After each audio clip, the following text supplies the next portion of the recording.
Heart of Darkness. My mum has a new boyfriend. He's called Jeff. I'm listening as he explains, I didn't have to pay because I made her orgasm.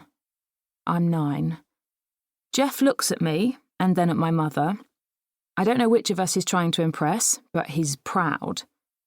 Jeff is using the word prostitute in the easy way people did back then. If you say prostitute now, someone in the vicinity will be quick to correct you. They'll explain how the term reduces a sex worker's humanity and encourages stigma. Jeff didn't know that, and nor did I. She said she doesn't usually come with customers, but because I made her come, she couldn't accept any money off me. My mum had told me previously, in a private conversation, that Jeff had quite a small penis, and if you're wondering how that's relevant, ditto, mate, ditto.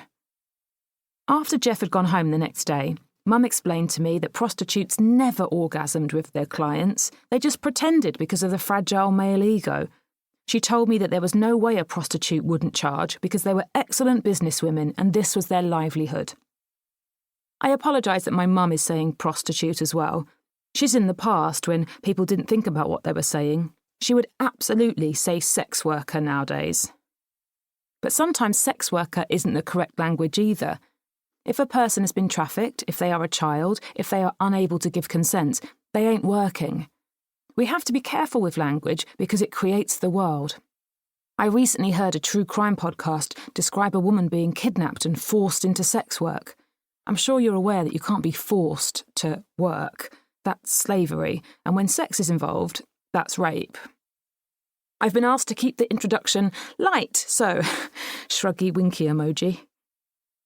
28 years later, I heard a comedian talking about Punternet. It's TripAdvisor for prostitutes, she joked, and then missed her bus home thanks to the queue waiting to tell her, we call them sex workers now. I went on Punternet when I got home. It was mostly men discussing the parking restrictions outside sex workers' houses. These men are breaking the law by paying for sex, but they're only worried about traffic wardens. Punternet's main page is basic and white, like your dad, with blue and black writing. There are no images. I felt safe to browse. There are reviews and message threads. I read a man's complaint about a woman's body odour and wanted to correct his spelling mistakes. I read a review that bemoaned that a woman didn't smile enough. I thought this was funny. Men sometimes tell women to smile in the street or in a shop queue. Being told to smile has never made anyone want to. Do the men who say it know how much it pisses women off and that's why they do it?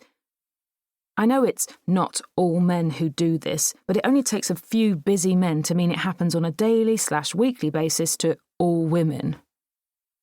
Men don't tell other men to smile. They'd get punched. Telling another man to smile would insult his status. It would suggest he's there to please you, that he's decorative. Telling a woman to smile does the same thing, but men aren't scared of women's punches. Hang on. Yes, sorry, women can be aggressors. Yes, some women hit men. This is not a book about how women are always victims and men are always perpetrators. When I was 16, my mum had a different boyfriend. It was a complicated situation. He was married. Judge if you must. I certainly did. He would turn up at my house covered in what his wife had thrown at him. His shirt stained with food or smeared with condiments, the marks of her fingers on his face and neck. My mum would be kind to him, which disgusted me, obviously. His wife was a policewoman. She tracked his car. She broke into our house. She dragged him out of bed and beat him in front of my mum and sister. The people who are brutal and scary are created by more than biology.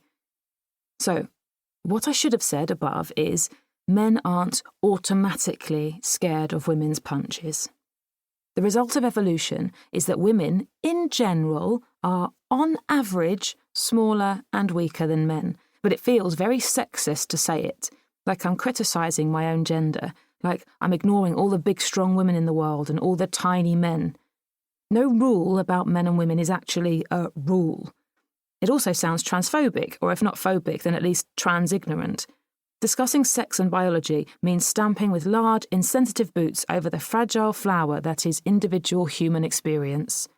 There will be a lot of caveats in this book, and one tiny bloke.